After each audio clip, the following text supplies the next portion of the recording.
Le réveil des dragons, rois et sorciers, livre 1, écrit par Morgan Rice, lecture Corentin Lovero. Chapitre 1. Kira se trouvait au sommet d'une petite colline herbeuse.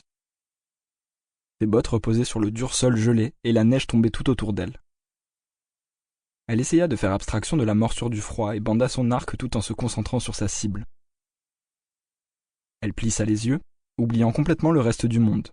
Une bourrasque de vent, le cri distant d'un corbeau au loin, et s'efforça de se concentrer sur le frêle petit bouleau blanc et noir au loin qui se détachait dans le paysage de pins violets. À 40 mètres, c'était tout à fait le genre de tir que ni ses frères, ni même son père n'étaient capables de réaliser. Cela renforçait d'autant plus sa détermination qu'elle était la plus jeune du groupe et l'unique fille de la fratrie. Kira s'était toujours sentie différente. Au fond d'elle, une partie de sa personnalité avait envie de faire ce qui était attendu d'elle et de passer du temps avec les autres filles, d'être à sa place de fille, de s'occuper des tâches domestiques. Mais ce n'était pas sa vraie nature. Elle était la digne fille de son père. Tout comme lui, elle avait l'esprit d'une guerrière et ne pouvait pas rester derrière les murs de leur forteresse et passer sa vie entière auprès d'un foyer.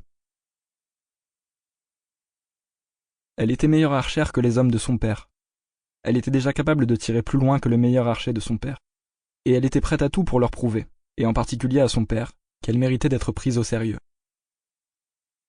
Son père l'aimait, ça elle le savait, mais il refusait d'accepter de voir la personne qu'elle était devenue. Le meilleur terrain d'entraînement de Kira se trouvait loin du fort, sur les plaines de Volis, seule, ce qui lui convenait tout à fait car en tant qu'unique fille vivant dans un fort rempli de guerriers, elle avait appris à passer beaucoup de temps toute seule. Elle avait pris l'habitude de se retirer tous les jours en ce lieu, son endroit préféré sur les hauteurs du plateau surplombant le fort aux vieux murs de pierre, où elle trouvait de bons arbres. De petits arbres fins difficiles à atteindre. Le bruit de l'impact de ces flèches était devenu un son omniprésent dont l'écho se répercutait dans le village. Aucun arbre n'ayant été épargné par ces flèches, leurs troncs étaient marqués et certains d'entre eux commençaient même à pencher. Kira savait que la plupart des archers de son père s'entraînaient sur les souris, faciles à trouver dans les plaines. Au tout début, elle s'était également entraînée dessus, mais elle avait trouvé que les tuer était relativement facile. Cela l'avait aussi rendue malade. Elle était courageuse, mais également sensible, et elle ne trouvait aucun plaisir à tuer un être vivant sans raison valable. Elle s'était alors fait le serment de ne jamais plus tuer d'êtres vivants, à moins qu'il ne s'agisse de quelque chose de dangereux ou la mettant en danger, comme ces wolf-bats qui sortaient à la nuit tombée et s'approchaient bien trop près du fort de son père. Elle n'avait aucun scrupule de les abattre en particulier depuis que son plus jeune frère Aidan s'était fait mordre par un de ces wolf-bats, ce qui l'avait rendu malade pendant une demi-lune. C'étaient également les créatures les plus rapides connues.